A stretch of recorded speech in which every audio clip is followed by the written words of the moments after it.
The scene here in Marshalltown is one of absolute devastation. Firefighters have been battling the flames for hours. The fire has been contained but still smoldering. Eyewitnesses have described scenes of chaos and desperation as residents attempted to escape the fire. I get here, I think it was around about quarter to two, and I could literally see people jumping off.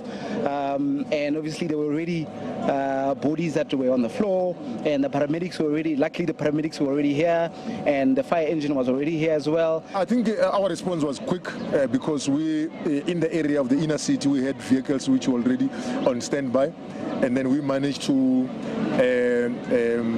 respond to incident. Meanwhile, the death toll continues to rise. The cause of the fire is still unknown. Many families have been torn apart, and the community is left grappling the scale of this disaster. The city has to follow up on these buildings, because they're in good structures, but then there's no one to manage, so people will take over. Marshalltown resident Kenny Mutala describes how he managed to escape the blaze. It was around 2 o'clock. We saw there was people that were working up, but there was a lot of commotion, people running up and down. So when I looked through the window, I saw there was smoke coming out through the building, and we tried to check outside what was going on, and there was a lot of commotion in the passage.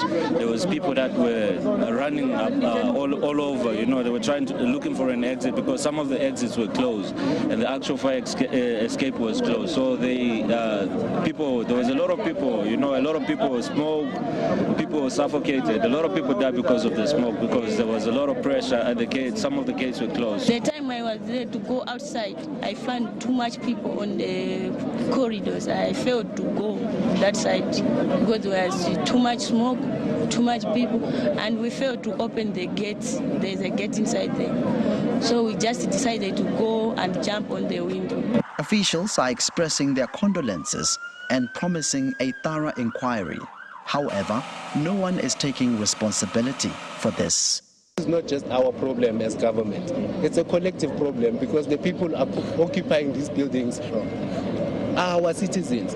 So if we cannot be considerate of the fact that our attempts are to also assist them in relocation and to also restore our city to its former glory.